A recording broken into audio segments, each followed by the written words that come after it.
Tsarin Safiya a daidai wanga lokaci za mu kawo muku political discussion segments mu ina tare da representative NDC mai suna Muallim dan tata. An gaishe ki Hajiya. Yanzu haka su ne masu 18 nan. Sun karbi 18 su ba. So later Faruk kuma ya zo ya kasance tare da mu, then we have conversation kamar yadda muka saba kawo muku wani ranar litani. Muallim. Hajiya. Kuma lafiya. Lafiya, an tashi lafiya. Yeah, victory work. Not gonna put victory work the dam. I didn't victory. Yes, victory work. The ones who Thanksgiving work. Not gonna put the dam. Now. How far? To, alhamdulillahi rabbil alamin wassalatu wassalam ala sayyidina Muhammad sallallahu alaihi wasallam. Da farko dai muna ma Allah godiya. Yau kuma kaman kullum muna isar da gaisuwa mai dimbin yawa zuwa ga masu kallo da sauraron mu a fadin duniya baki daya. Gaisuwa ta musamman zuwa ga babban hakori His Excellency the former President of the Republic and the President-elect of the Republic, inshallah. Muna mai barka da warhaka, muna fatan duk inda yake yana cikin koshin lafiya da wadata da kwanciyar hankali. Sannan muna isar da gaisuwa zuwa ga al'umman kasa baki daya wayanda suka taimaka suka ba NDC overwhelming victory na election da muka kare, suka ba mu vast majority ko super majority parliament da dai duk abubuwan da suka yi na taimaka ma NDC da Ghana ta ci gaba. Kan haka leadership mu na Zongo Kokos tun daga kan Alhaji Kuliyonga mai gidanmu da sauran wayanda suka taimaka mai cikin wanga aiki duka muna isar da gaisuwa zuwa gare ku. Communication director mu na Zongo Kokos Alhaji Muhammad Nazir da kai da mu kuma communication team ka da muka taimaka cikin wanga aiki duka muna ma kowa barka da warhaka, muna kuma taya kowa murna da farin ciki na ainihin wannan zabe da ya gudana last week. Muna ma Allah godiya kwarai. Hajiya, kamar da ka sani victory walk da sauran abubuwa Thanksgiving da sauransu na jin abu ne da aka suma, an suma ne ba a kare ba domin insha Allah kamar da ka sani mun yi haka har zuwa 7th January. On the 7th an swear in lokacin aiki ya soma she mu dakatar da ainihin wannan victory rallies da celebrations da sauransu, amma for now na jin it continues until 7th January insha Allah.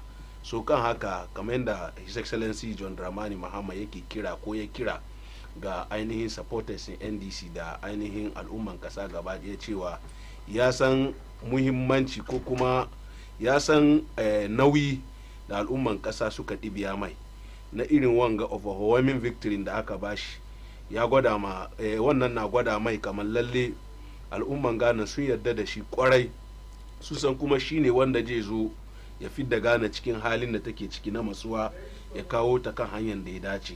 So kan haka shi kuma ba je wasa da wannan dama da 'yan kasa suka bashi ba.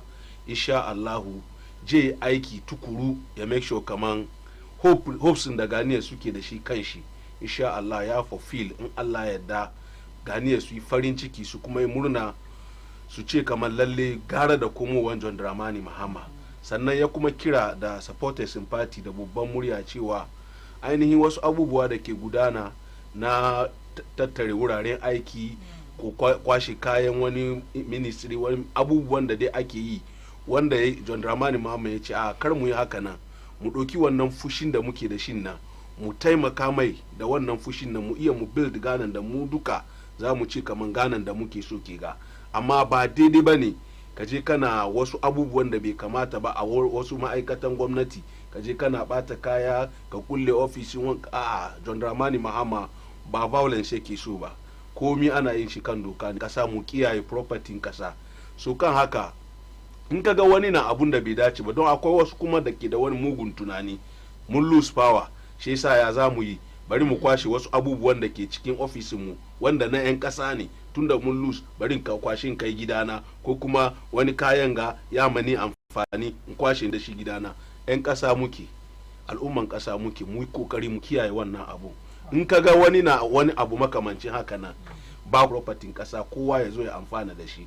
Wannan kira John Dramani Mahama yayi da babban murya, kuma na imani da Allah al'umman kasa da magoyan jam'iyyar NDC mun ji kiran da yayi, kuma insha Allahu za mu yi aiki da wannan directive da ya bayar mu make sure kaman yanda muka samu aka yi election cikin zaman lafiya da kwanciyar hankali an hand over hakanan kuma a ci gaba da zama cikin Ghana hakanan da lumana da kwanciyar hankali ba tare da bata ma juna rai ko don mun zo fawa mun bata ma yan uwayen mu rai ko wani abu makamancin haka mu sa Ghana gaba kamar yadda John Dramani Mahama ya kira Ghana first insha Allah.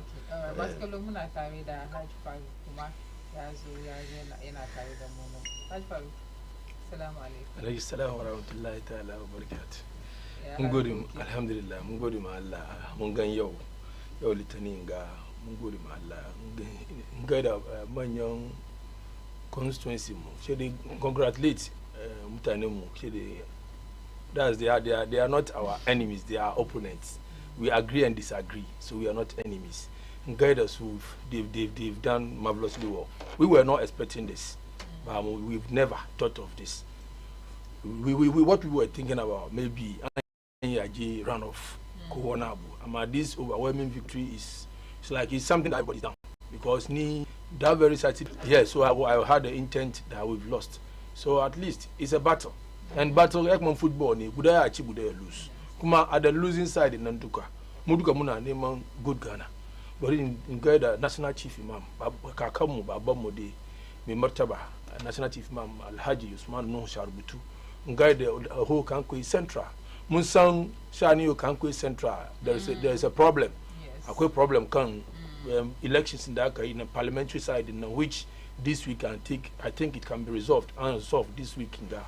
So muduka muna gayyata mutane mu kowa ya samu hankuri don wanga ba da rigima ke solve ba da hankuri yake solve ba duk wanda ya kamata aji muduka yan Ghana ne MP na Honorable Patrick Buama duk duniya duka ana mai fada ana mai kuka don an san shi ne MP da yazo ya bari aka ganka man ga aiki MP don awancin MPs mun nan suna zuwa ba da wani aiki ba ana cikin yana samun kudi ana ci har 4 years shi ne kai amma Buama ya gwada kaman aka ce MP parliamentary candidate ya prove kaman he has learnt the work and he has aiki. We know once he's looking for justice will move for him. Once we have the tabulation done and the collations done, definitely we know. In terms of politics, you take advantage of anything you get. That's what I'm seeing now. So our opponents are trying to take advantage. And in politics, don't expect what you do to give you win. Anything that can give you win is a win. And that's what they are doing. They know. They've not won the elections, but means and ways for them to get that throne is what they are about. You see, because suppressing and beating easy to like seriously, we are in Ghana. Excuse me to say what you are doing today will come tomorrow. Tomorrow will come. Election so don't like now. Don't suppress your brother with the power you've gotten today. Tomorrow it can be on his turn. So politics parliament. Together. They don't do things like we will disagree and agree outside, but when you're in parliament, we are working together as a working team. So, Mude, I be the book in the money, Conchanka King Garin, come on, you can never did now. I've been there, Machi, I'm a Gari. Karazo Ache, you go be as well Saki Baki. It's easier said than done. She the kind, you know, for the Munakama, if you are in opposition, you don't know, but he has been on the throne before, so he will know deep about the throne. Like he's advising his people, don't come and fight for power. Magananga, Ekufa Dukumaya Iwani. If you're coming to my government to look for money, then go and do business and get money. Not in my government, but we've seen different way of what he said. So for the mutane to make you ready yourself. Mutane are they ready? That's the question. Because some are coming with their tummy, some are coming with their problem, they are coming with their belly. That's where you see the arrogance that took us to opposition. You see the same arrogance in them. Power drunk. In power, the problem. You don't know you are spoiling your back. That's the advice we give them. And we plead, like he has repeatedly said, free SHS, he's not going to touch it. He will just make amendments with a few things and make sure he put things ahead. Muna Bashi and Kudi do his campaign, we cement here to 30 Ghana. Muna Duba, what cement to 30 Ghana, someone will see. Don't give him, we are so that Kindaji. Someone will see Muna Bashi and Kudi, agenda 111, we are complete. Go on agenda, Kufadu. Yeah, complete. Mumbashi and Kudi, you're complete. Agenda 111, necessary, Munas, someone post to Doctors Musamwa, somebody to fear. And a whole lot that he promised that he would do. we hope and pray. E-levy as well, I think. I don't know. Where did the e-levy go? Oh, within last week, we were hearing that command current party now. It's a fallacy. But I see. Social media. I get very good guy. Exactly. Muna the Ghana the muke name and the for promise muna. We all look at Ghanaians. Doesn't mean politics. Yeah, raba mu ko wana bu. In Ghana echigaba muduga mu chigaba. I believe in Ghana than my party. I believe in Ghana. Ghana my happy home, land of rich resources, land of mighty talents. Where is the resources? How are they being used? That's the problem we have now as a country. So if they are coming and the forces they are bringing will do as they defended whilst they were in opposition, like Akando Dems, like Ofusakwachi Dems, like the young guys who are going to be ministers. They should do as they promised. They should do as they were defending. They should do as they say. We are building a better Ghana. It's a mumbaso akuri. Guys wanna do you know? Na gada sabong megidamu Alhaji Maheri Asuneshi. Ngada Alhaji Mahmud Bawo me a candidate mo. Though you are loose, but still we believe in him. You got a political differences. Wallahi. Alhaji Mama has a nightmare. Dr. Mahmoud Bawumia Kumangada. Oh, it's not our nightmare. Once you are contesting somebody, his name is the first thing you mention any day. Kuman, congratulate John Dramani Mahama. He has done marvelously well. His patience has got him what he wants. At times now it's good to be patient. Like Bawumia, he patient. He line until Allah ya kawo Bawumia. Bamutane MPs wa kawo Bawumia ba. Esa ya Mahama ya zo hankuri shi ya kawo shi ba komai ba. Esa Allah ba shi wannan karfi. Wannan gwiwa yi da shi wannan aikin da ke gaban shi. Akwai aiki gaban shi. All right, masu kallo halwa da kuna duban shirin mu na Tsarin Safiya. Every ke ga da aka kare election, ayi election cikin kwanciyar hankali. Though mun observe some few issues here and there, da ma alhamdulillah da muna cikin kwanciyar hankali halwa yau. Halwa yau kuma wurin su wuri ana contest seat ne 5 MPP parliamentary candidate seat halwa yau wurin su ana contest wadannan seat. Kuma ana cikin transition process. Isa shi za mu so mu fira mu da shi transition process an fara magana sun fito cikin here and there suna nan da za su zo mu tattauna da su har muke cikin program na kuma kun ya ku involve cikin program nan ba sai na so message kan 055 3683010 055 3683010 ko kuwa ku kulig muna comment kan Facebook page kuma we are streaming live on Facebook kuma da YouTube. Aka muka samu dam kuma umar kuma ku shigo cikin during phone segment da so ku kara views ku da comments ku a yayin da muke cikin programs ne. To transition process an je an fara ana cikin an jan batun wani su last minute payment, last minute recruitment yan side in NDC da suka aka je suka lead transition nan sun kawo sun nuna damuwa kamar bai dace ba mun ji and also sai magana kamar no abin da suke yi na is not unlawful kan doka suke yin komai kuma halwaya da shugaban kasa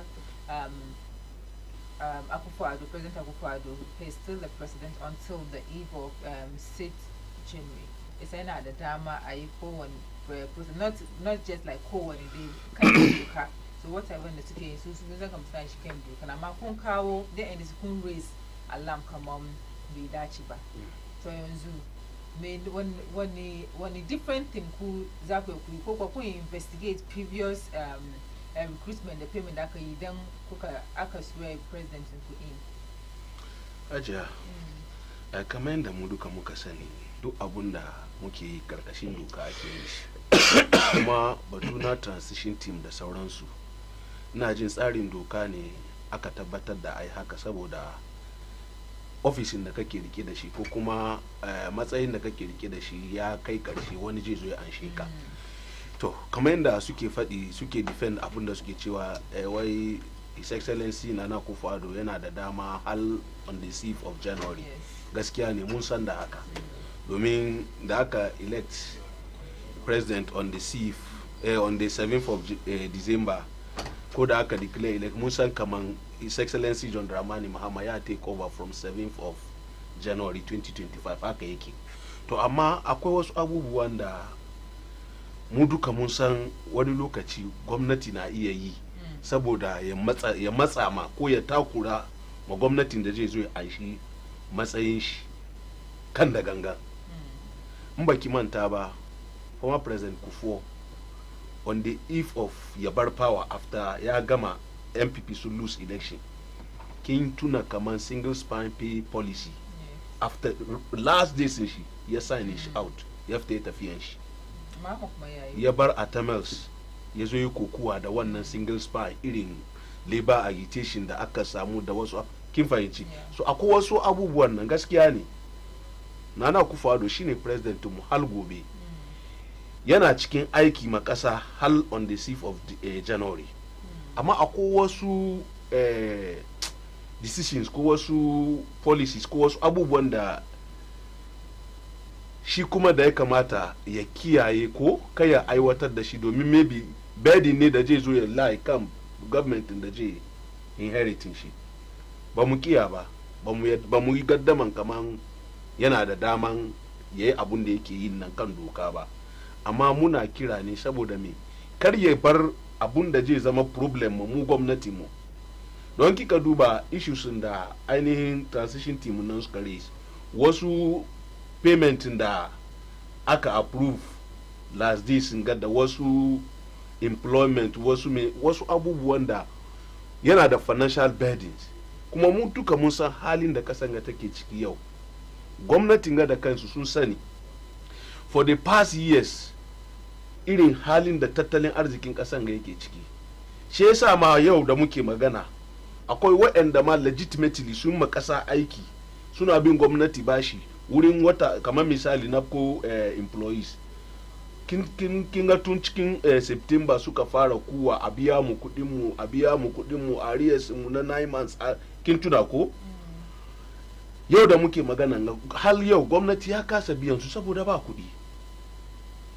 Yau da safin ga naji spokesperson su coalition for menene na ko menene yana kira on President John Dramani Mahama, president elect, kama yayi kokari in yazo ya investigate, yayi forensic audit na ainihin NAPCO da yanda aka tafiyar da ayyukan nan, domin su a nasu sani kudaden da aka allocate ma wannan project nan ba hanya a ce arrears su ko salaries su na 9 months an kasa ba su.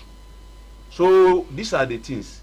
So abunda ainihin muke kiran nan, abunda muke kira shine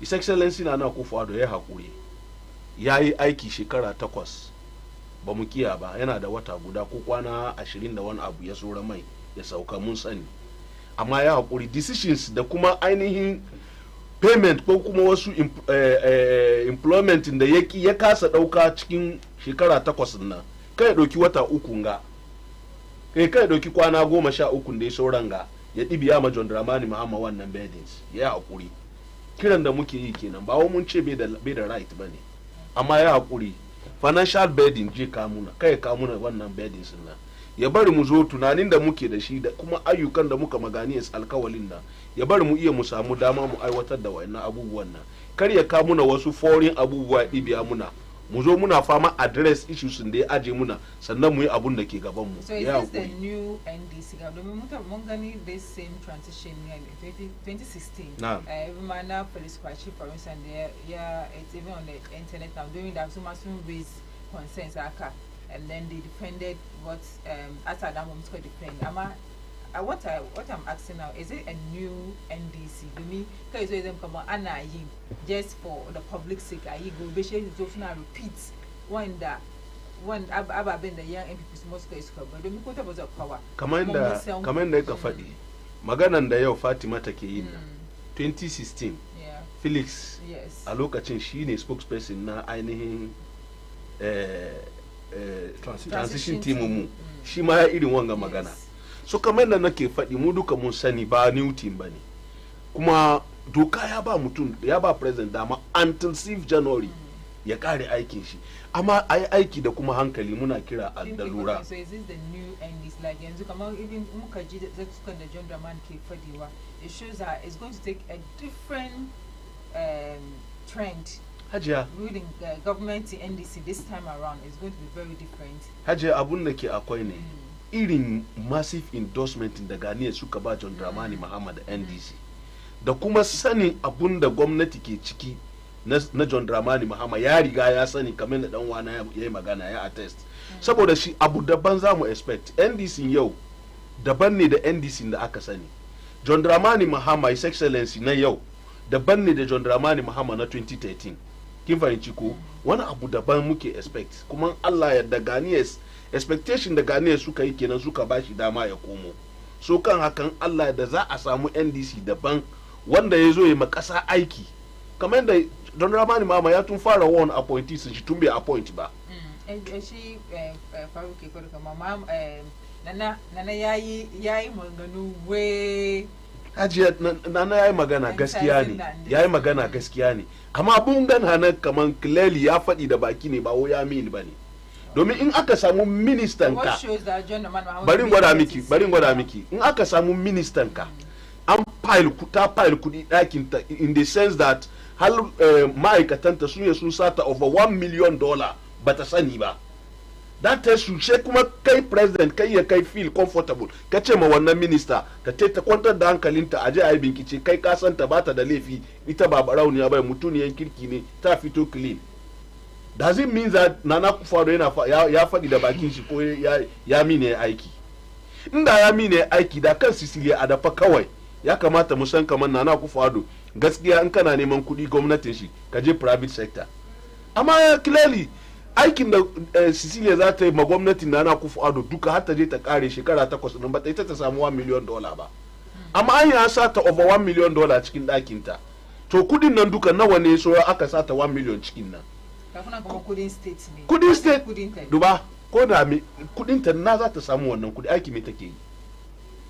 Aikin me Sicilia ke da kwantar da hankalinki ta ce muna wo kudin kaninta ne ma da ya mutu wo makoki da aka tara aka samu wannan kudin jita. So da kanin mijin kanin matan kaninta ta bi da ta ce a ba su kudin su wurin muka gane kaman ba kudin kaninta bane. So aje bar wannan magana wa a ce muna wai kudin ta ne wa me na ta samu wannan kudi. So John Dramani Mahama yana won kuma wallahi na imani da Allah kaman Ghanaians sun ce kaman lalle sun vote ma John Dramani Mahama kuma ya zo ya biya musu bukatunsu. Domin kukan da muke yi muke kara muke gwada ma gwamnati ya like kunnin shi yake jin na John Mahama ba je muna wannan ba. Ina imani da shi kuma ina imani da waɗanda je appointing nan mu kuma da ke nan muke kuwa muke kara muke taimakawa ga Hajiya mun faɗi yau mun faɗi gobe kowa aka ba position ka zo kana misbehave mun zo mu gwada. Hajiya mun zo mu gwada ba mu bari after power kana kallo party ka na lose saboda iye mutanen ku ba kai magana yau an lose power duba daga shekaran jiya zuwa yau irin MPP da ke fitowa suna magana mun tunga lusu mun ga mun yi magana ba aji mun yi kaza ba aji wani yau suke wannan magana so mun in Allah da ba za mu zauna mu kyale mutane mu su je su samu rami ba mun san wahalan da muka yi.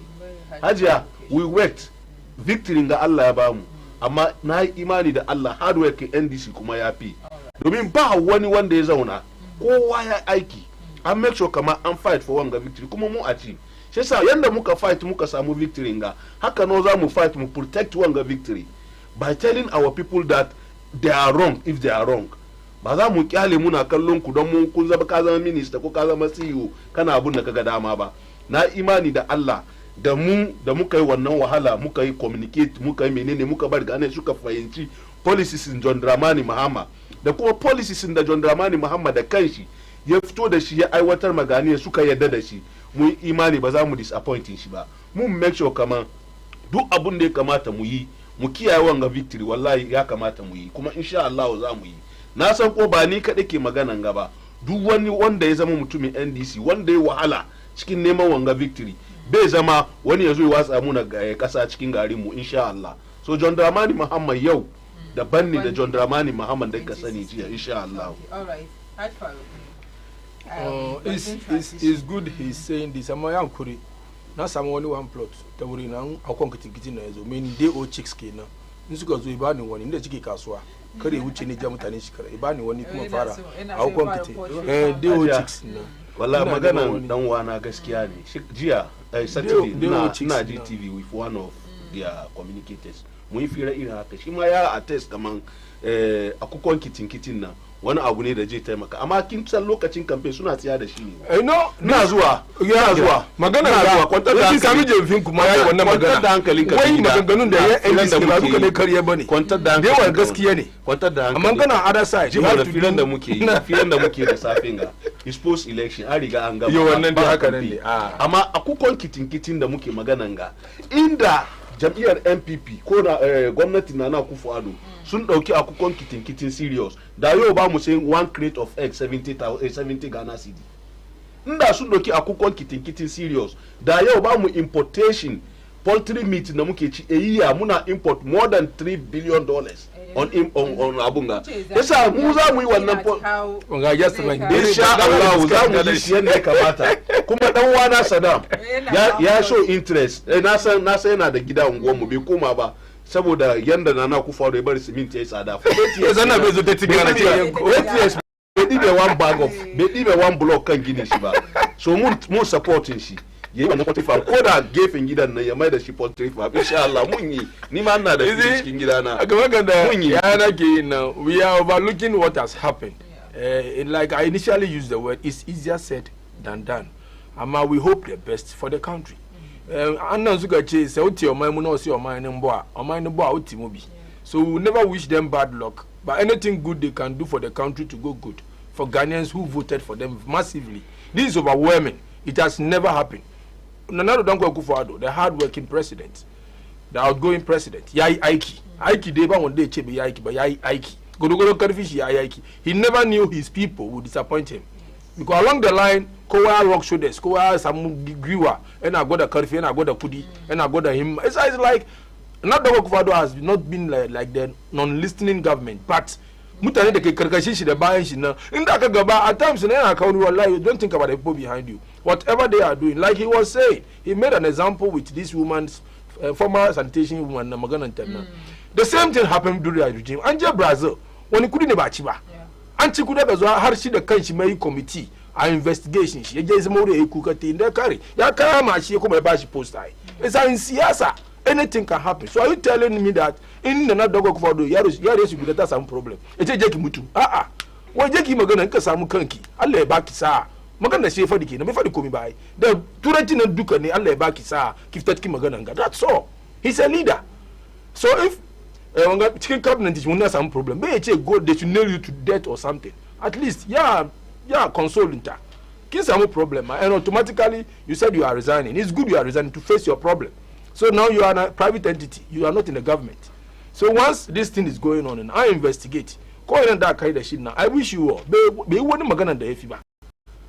Ai aiki a ci gaba. In kudin gari ne a karaba gari. In kudin ta ne kuma bar mata kudin ta. Simple.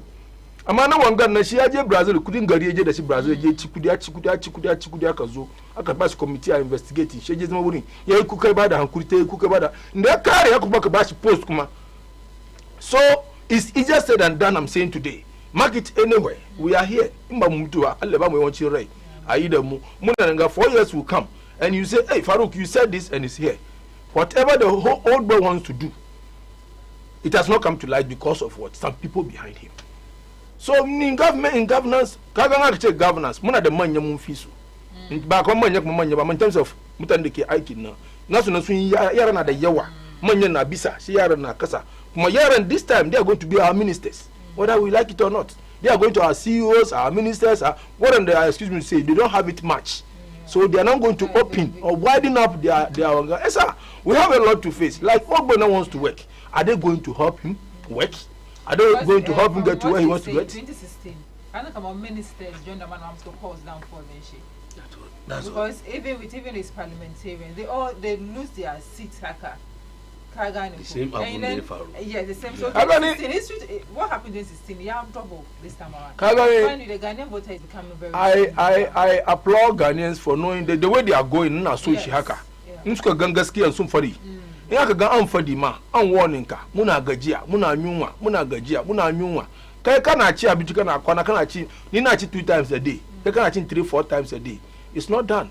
Ni ne vote maka ka zo sai an kace baka ji na ni kuma na yabi da yi kuma ka zo ka mulku mu zai daidai do ka samu kafi na mana sauke ka kan mulki sai haka nan suka yi na sai ba wani victory da aka ba John Dramani Mahama we knew na da work for 1 million days yi the record there amma an break 1.6 almost 1.7 million. Wallahi, it's unprecedented. It has never. Getting to 1.6. 1.6. 2 million vote difference. Eza. Wallahi, soon Ghanaians soon go come on. They need change. Like initially, the NDCs were saying, we were taking it as a joke. Come on, it's about Ghanaians and the MPP, not the MPP and the NDC. And truly, it has shown. Come on, Ghanaians could vote to move out, but NDCs could vote to move out. Because Ghanaians will vote to move out because they need change. Whoever is coming, whether it's former president, whoever, we want a change. That's the change that we want. Yes, sir. One can never deny anything they will do for the country. A cricket bamuduka, mungo de mahalla.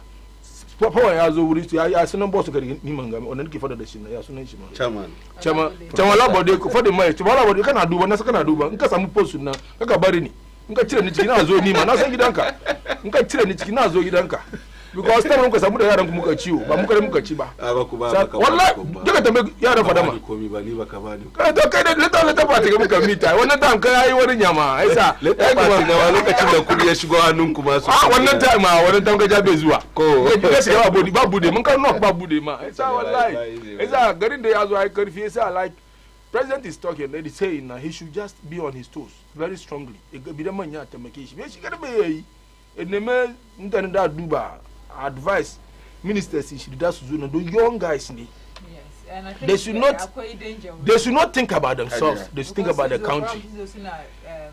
I like you see most of the times now don't salary in MPs are merge MPs now become the ministers for the salary not to be two.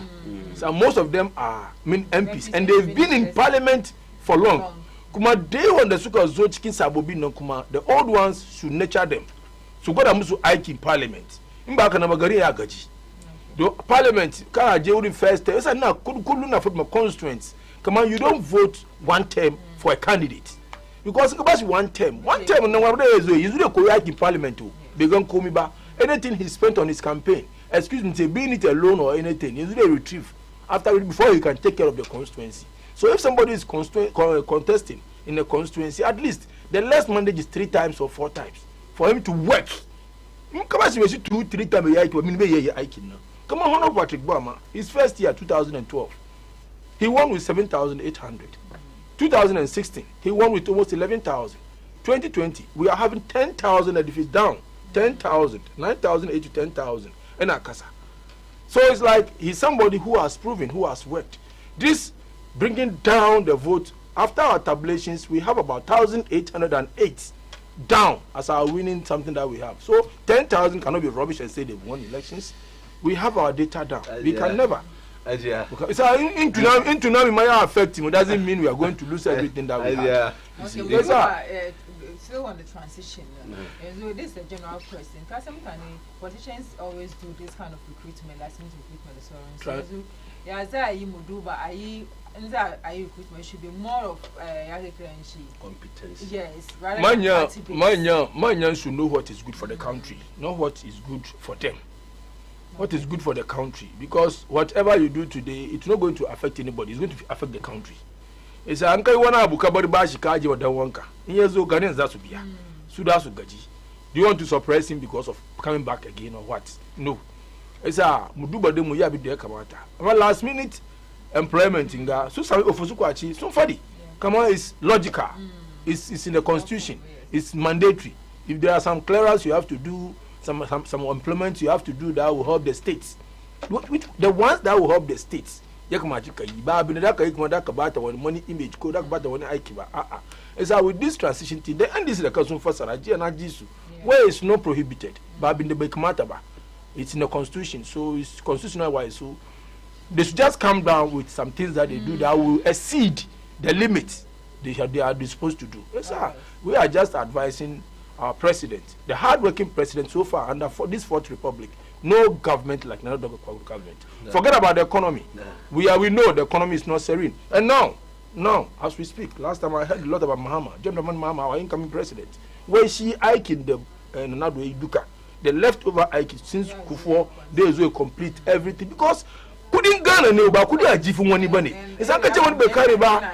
Mun ka ce woni be in me shi ka je jiki ka garanci kudi kai dai sa ci kudi cikin ka kara an ka kare kira me shi to court. I retrieve kudin na.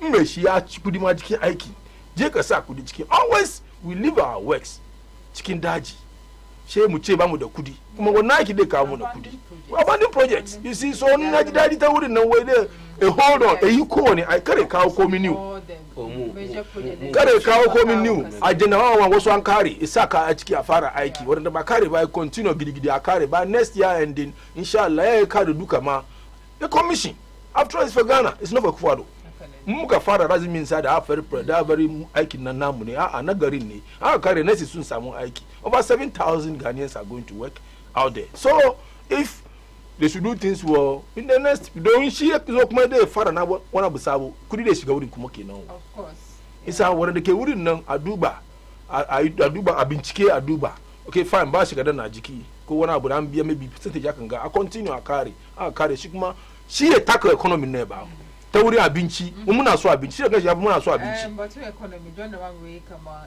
the economy it's going recovering the economy is going to be very challenging yeah reform should my share video now intervention muke my way the equal Allah Allah ya taimaka so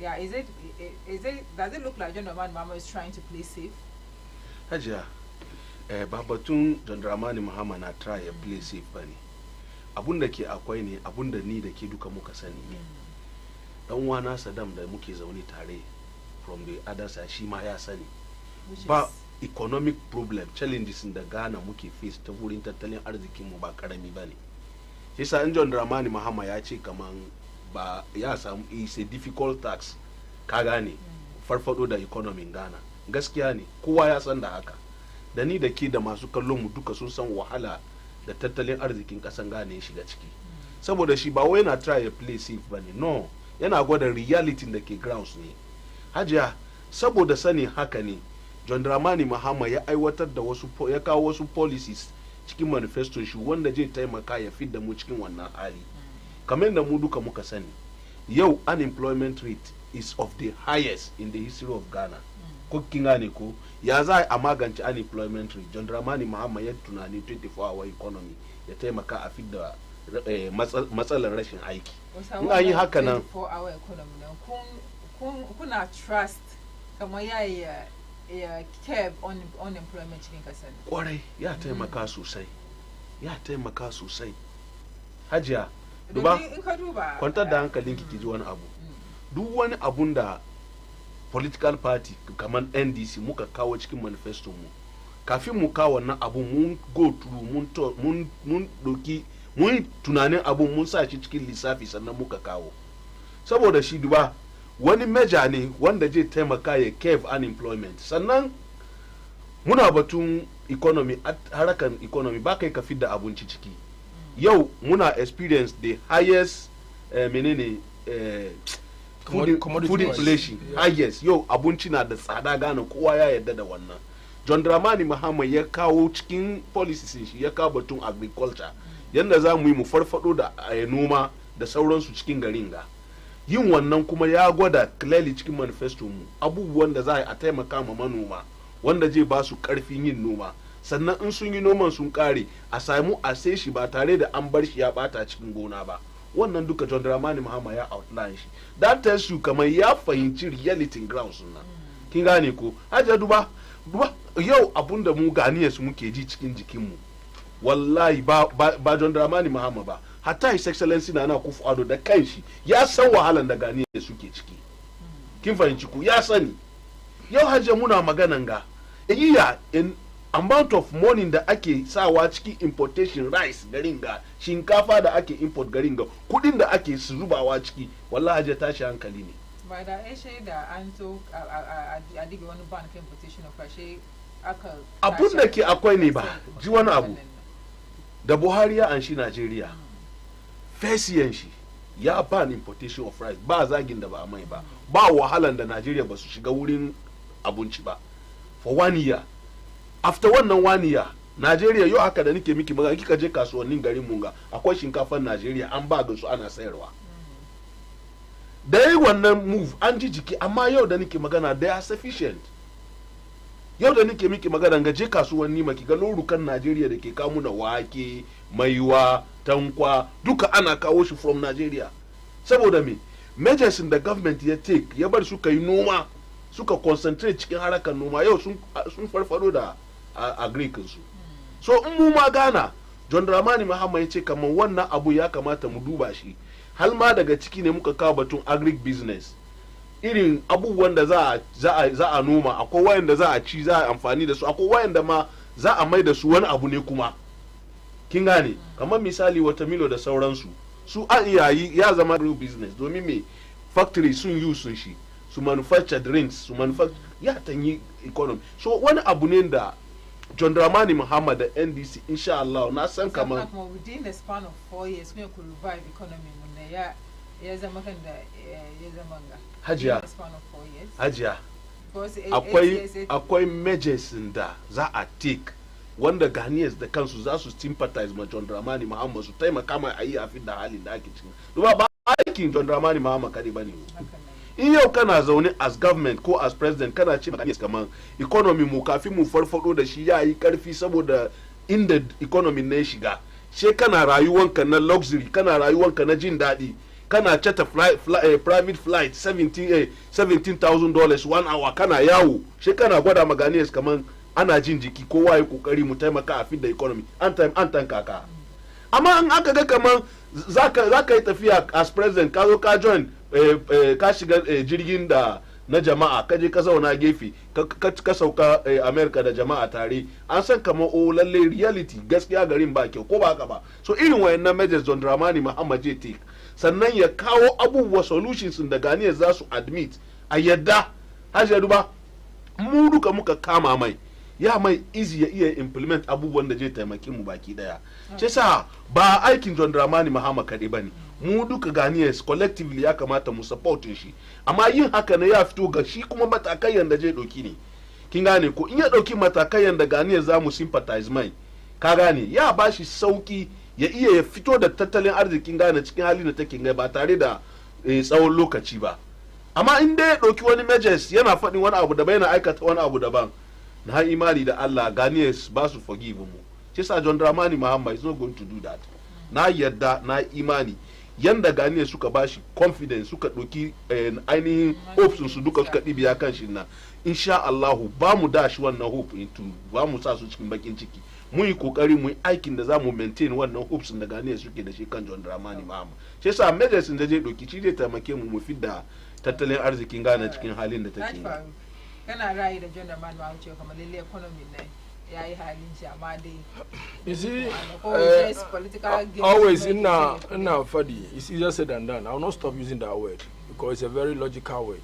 Don kaga ni time da muke campaign in ku fado yace garin yayi karfi he admit amma ni ma yaddi yanim chia na chia embuye still yegusu ye ko ejuma yana fadi obi boyewa Ghanaians. So if today they are also singing the same song like former president, now current incoming president, yeah, they outside, in a interview, garin the COVID, yeah, hit him. Am I Ghana? We COVID, they hit him, but during that time. So now, if he has seen that in the country, we always say it's not Ghana. The whole world is in crisis. Not Ghana, but Ghana, Kareba. We are third world, and we rely on some countries. We don't own ourselves actually like that. So, we rely on also countries. If they are not doing good, definitely it will affect us. Esa mun san gari yayi karfi garin da yayi karfi ba government na dogo ku fawo bari gari yayi karfi ba duniya duka da yayi karfi because if you are relying on some countries and they are not doing good, definitely to affect you where you do your importation, your exportations, where you do your businesses with and they are not doing good, it will affect you. Esa as we speak in shi da kanshi wai gari yayi karfi Ghanaians are listening suna jin kamar washe maganar da MPP ke yin kamar garin da yayi karfin nan ba son president nan bane amma shanin duniya ne crisis ne. So shi da kanshi ya fadi yau at least Ghanaians will believe and trust the MPP and not Dr. Akufo-Addo and Bawumia Kama. No, the economy that were going down or was going down and back karfin su bane suna yin kanda su yi economy a bounce back wa zai zo cikin mulki ya ce yana bi cow party shi down. No, I don't think any sensible person will say no, we've been in power so I want to bring my party down. No, unless a selfish person. We are building a state, not an individual. So once we are building a state, definitely you do things that will help the system run. You see, magana da ke yin yanzu na we all admit but we plead there are things ahead of him to do enimenimi ya twi ya che enimenimi ya adwuma da homa no the e-levy, the betting tax, the LGBTQ, the LGBTQ. Donald Trump has signed Nashi. She must sign Nashi. We want them to do things that will Ghanaians. Well, until he have to see what is inside the bill. Ghanaians, LGBTQ. The problem is that we have to sign it. Yanzu ga da muke magana nga. Parliament nga ya tashi on the 7th. Wahalan da suka yi na draft bill na duka ya zama waste.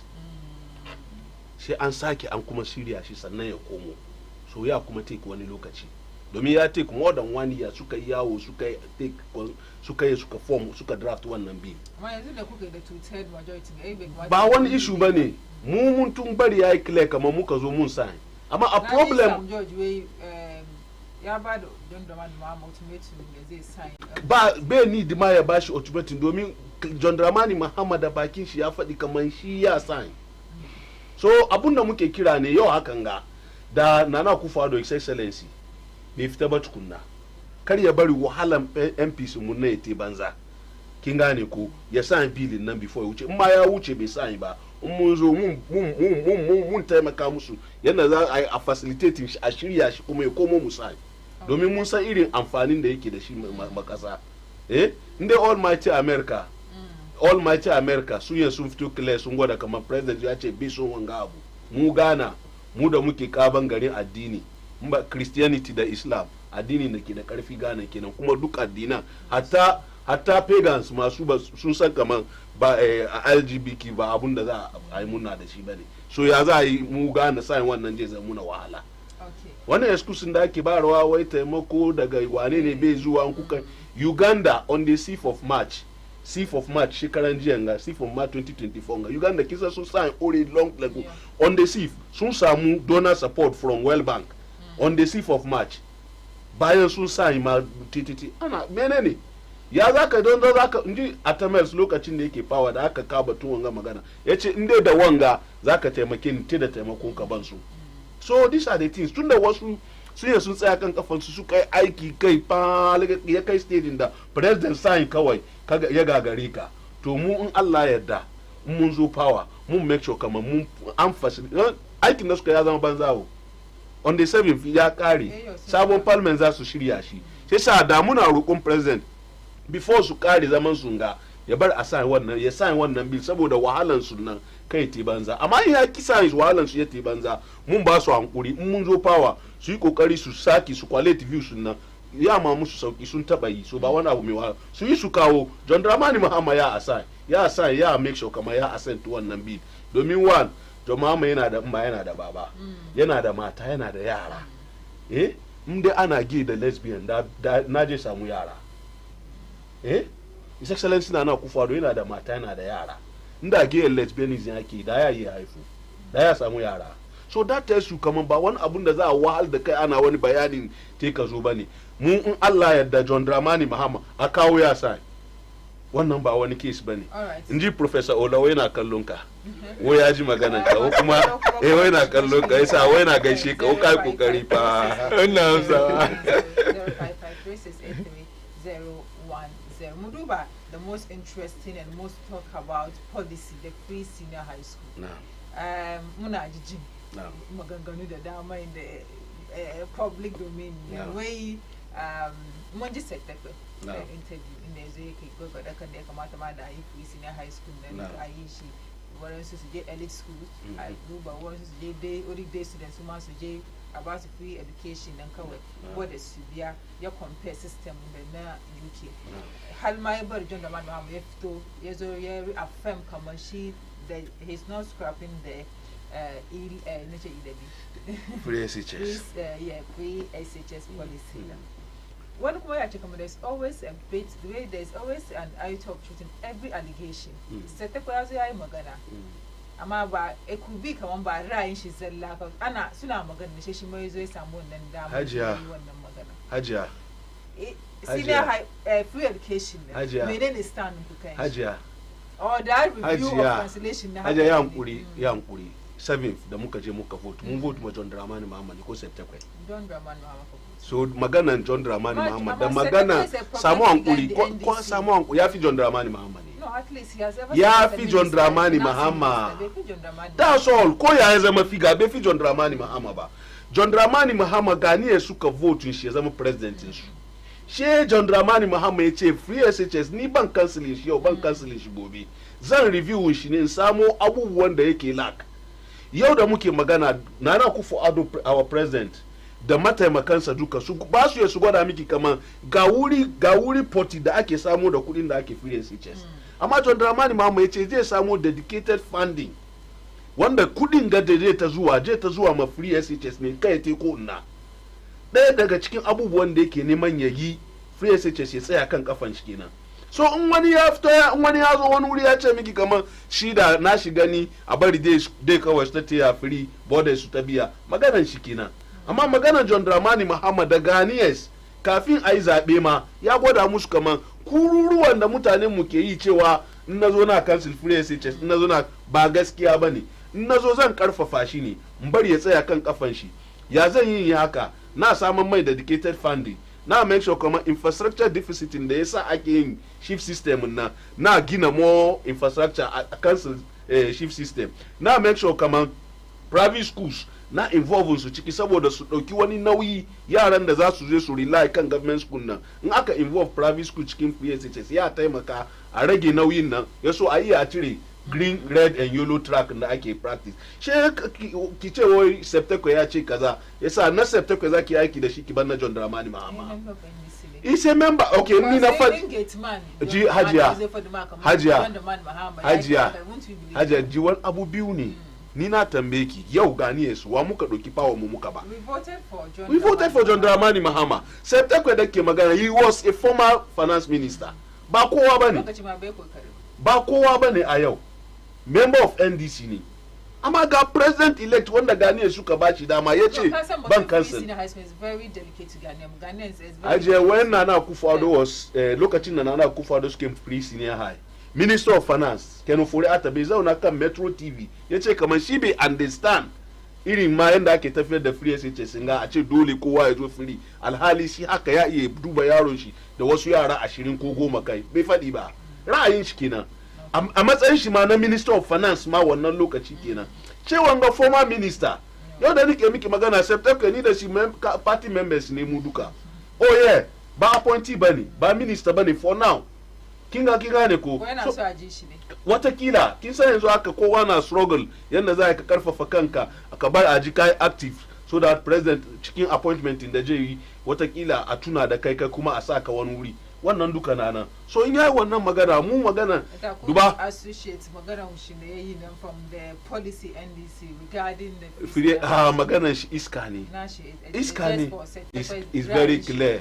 ra'ayin shi ya gwada kuma yana da hanya ko gobe ya iya yi amma John Dramani Mahama da mu Ghanaians muka vote muka ba ya gwada muna kaman bai kansu KSHS je make sure ne ya samu source of funding da za a wanga kudi dedicated funding ya ta zuwa ma free SHS sannan ya make sure kaman deficit da muke da shi na infrastructure wanda ya sa ake red yellow blue ya make sure kaman ya enhance infrastructure schools mu a samu a cancel wannan double track yin haka ma ya bari ya kuma nemi ya kara private secondary schools kai saboda me a iya a magance double track da ake yi yau da nake magana ga babban problemin free SHS ne double track domin abu ne da bai taimakawa yau kina magana ga wani yaro na gida wani na school wani yayi bakwai ya je school ya bakwai wannan duka John Dramani Mahama yace je gyara shi ya karfafa free education to ya wani je zo from shi ya je ya zauna ya gwada ra'ayin shi a doki ra'ayin mai shi da muhimmanci yafi na president da kanshi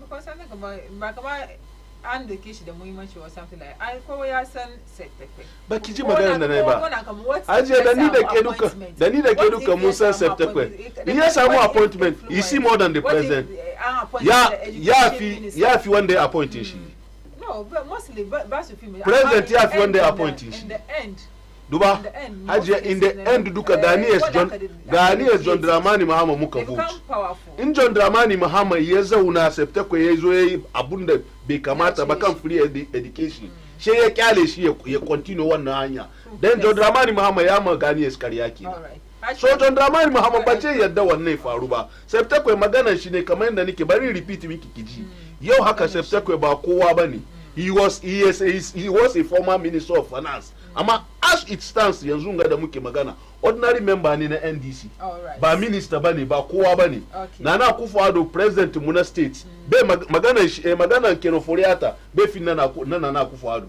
hakan magana His Excellency John Dramani Mahama September be zuwa magana ya fina John Dramani Mahama carry weight sai samu John Dramani Mahama muka vote in Allah yarda alkawalin da ya maganiyes na tabbatar da ya kyautata free education haka yake in Allah yarda za a yi shi haka nan wanda Ghanaians za su yi murna su yi farin ciki da wanga system in Allah yarda kana ra'ayi da su oh kaga ni I'll still use my word. It's easier said than done.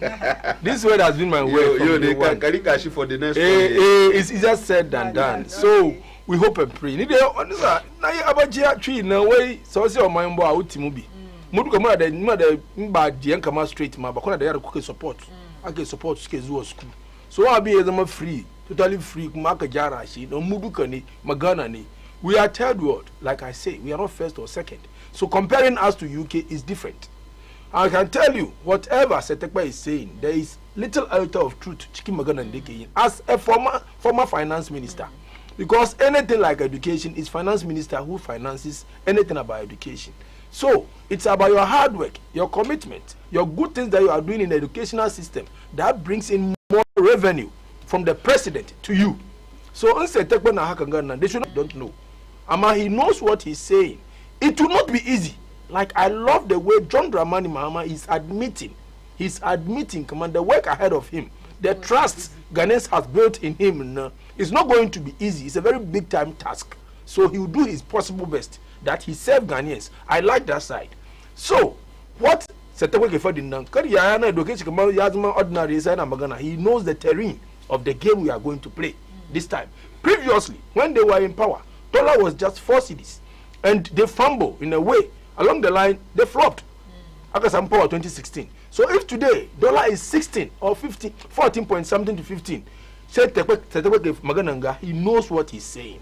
He has studied the currency and the system, how he's going to balance the two. Esa, wallahi, magana da Setekwe, he's a normal person. He's normal, but he knows deep into finance. And everything we are going to do now is going to come from the finance minister. President na the Karfinshi, the topmost power, and the Tekomi, Amaka for the die the Kudini. Nka for the back Kudin number revenue now. How are you going to do it? And we work, we manage this country with taxes. Now you have ahead of you some 2-3 taxes to clear. The e-levy, the betting tax, and the COVID tax. If possible, we iska, we only smoke tax, emission levy, so you have things that you are going to do. So how are you going to get the revenue to manage the system? It's a magana Setekpa now. It's magana Setekpa now. She yai magana she. From what I'm saying, we know we give the topmost power to John Dramani Mahama. Amma the mutani de aiki. The people who know how of them you have your field. Setekpa is a finance minister, so he's good in accounting. So once he's a finance minister, definitely he will know detailed about managing these affairs than you do.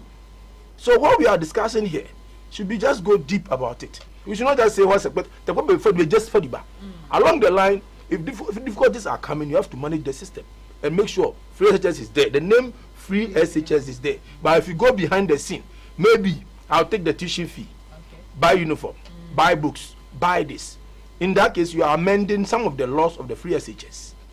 So if Setekpa is saying this, you will not abolish the free SHS, but things that will be withdrawn, the weight that will be withdrawn from the free SHS is maybe you've taken half of the strength. So the parents will also take half of the strength. Automatically, you've put in something there. It's we are good to understand where Setekpa is coming from. I'm not taking his words like Beikumba Magana. He knows what he's saying. As a former finance minister. It's a Muduba de Mahama, John Dramani Mahama. Yai Aiki. Amma Sutamekesh. All right. As the Magana Kaleskiani, Amahaja quickly. Setekwe na Garinga. Muka print manifesto. Muka outline programs. Yana Garinga aki campaign. Njo Mahama yeso ya cancel free SHS. Jo Mahama tun cikin campaign ce ban cancel zai enhance shi ne.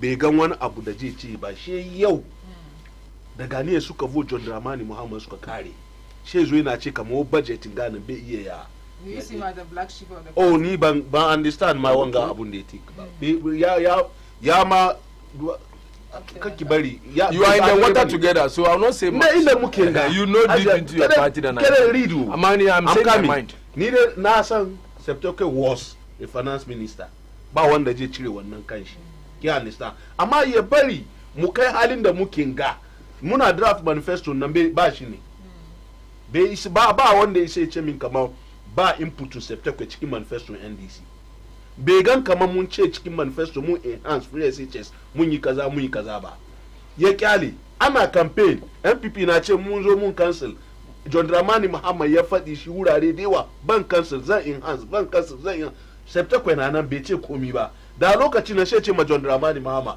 duba baka iyawa ko kuma budgeting Ghana bai iyawa John ya sa abu da jefa amma bai yi zauna ya kyale ya kai wa raka yazo yana gwada muna kaman je bata muna abun ga victory mun nan da muke good morning to you champion host the MPP lost this 2024 election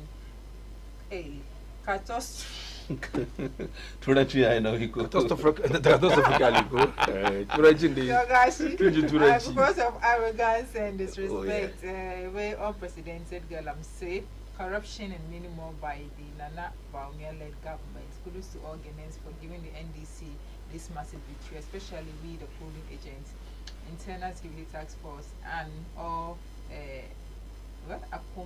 Akamansonians. Oh, is that Akatamansonians? Akatamansonians. Good morning, Khadija. Khadija, are you sure the MPP rep in your studio is the same rep that I know? I'm surprised, Khadija. Power Saki.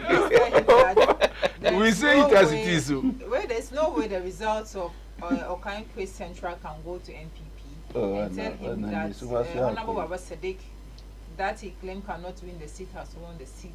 Yes. No amount of trust can change the result. I'm surprised he has toned down. Khadija, tell him opposition will be easy. I'm not in opposition. My brother is here. Guess who sent the message? My brother is Professor. Here. So I'm not in opposition. Chairman Professor Olabode winner. Also, Alasensi say from Zenu Central, good morning to everyone. If the Electoral Commission bosses has taken any monies from the MPP, I think we've read this message already. So let's wrap up with the way NDC candidate challenges through both parliamentary election results in court. That's it. Ajiya.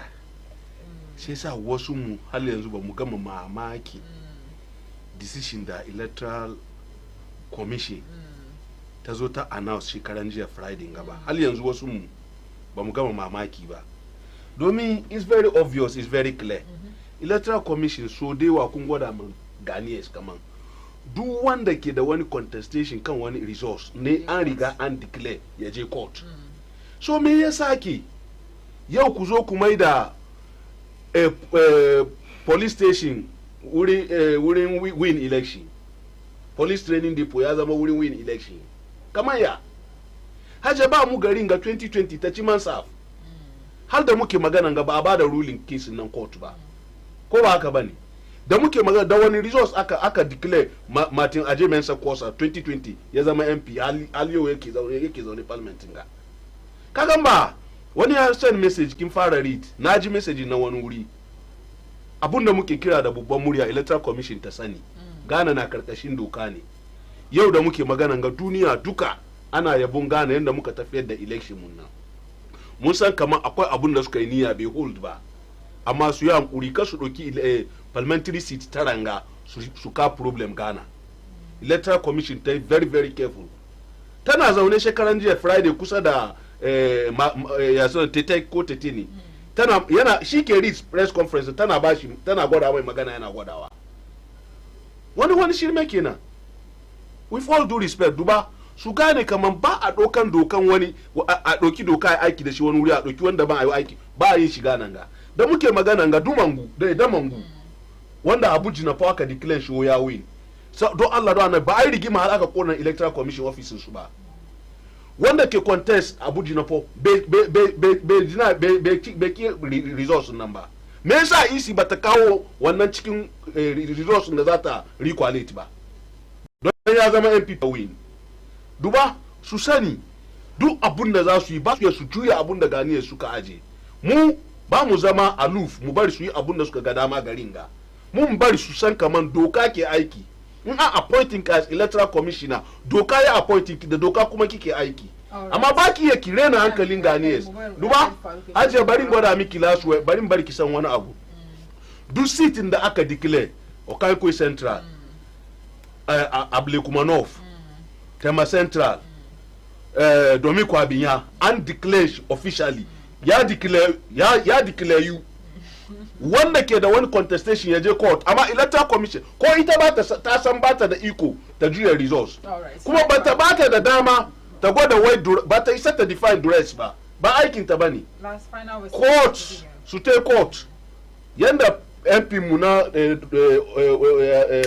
ya sunan constituency wanda ke taya court gashi cikin Greater Accra ga gashi ke kari da yanzu ga yanda yake taya court ya challenge results na su kuma sai wannan su kuma su take court challenge amma ba su zauna za su zo su mai da police training school wai re-coalition wallahi ba shi cikin dokan mu ba shi cikin doka constitution ba inda aka sai cikin CIS da take aiki ba re-coalition center ciki shi yasa ta take time kata bata muna munnan mu Hajiya Khadija, we should not incite something in our youth. What went on the day of elections? Beiba, the whole Ghana, Beiba. In kowa roki wanga karfi je ni akwai rai da lafiya, power yana sakiya. So kaka yi power drunk ka gan ka samu power sai you suppress your people. ISIS did not declare elections in some of they did not declare elections on their will in some of the constituencies. How can you normally what we've seen, what we know, we can go back within the elections that we've conducted. Normally you see police officers like 2 or 3 behind the EC for the EC freely declare elections. But this is the case, we see parliamentary candidates and their boys beating EC. I was there. Not that somebody said in our constituency the guy was beaten, he was tased, he was suppressed, everything. Oh, Saddam, I'm telling you, not sure Saddam. I know. I was there. Accra Regional Coalition Center. He was under duress. Under duress. When you were talking, I was quiet. Electoral Commission. Listen to me. The way those constituencies were being declared is never good for the country. Okay. If Buhari should live it today, he will not die. He will survive. He will never leave it. This throne is never for publicity, which we will defend. Which we will defend. This is a power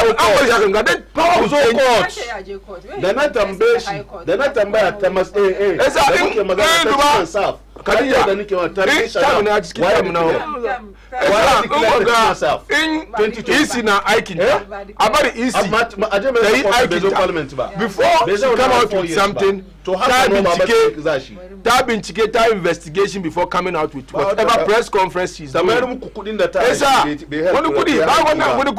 you telling us Senator Seta Kabukudi they will do